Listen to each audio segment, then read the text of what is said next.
Hi, this is what we taught in our intermediate West Coast swing class. It's a decap whip, or I think we called it the guillotine whip just because it's Halloween. Looks like this. I'll demonstrate it sideways. Again, I did a sugar. 1, 2, Right to 3 right. and 4, 5 and 6. 1 and 2, 3 and 4, 5, 6, 7 and 8. Okay, let's do it from this side.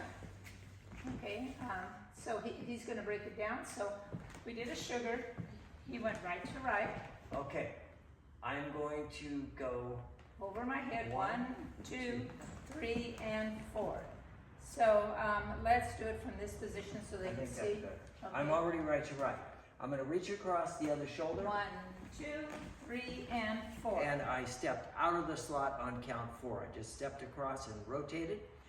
I'm going to do all the rest of the lead with my left hand, which is the one on the shoulder. I'm going to turn loose of this one. Go 5 in place. Here's 6. 6, I step back into the slot, slide across her back for 7 and 8 8. down to the hand. We'll just show it real quick what it looks like. Let's face the camera. So we're going to go 1, 2, 3, and 4, 5, 6, 7, and 8. And that's what we taught in our intermediate class. Thank you.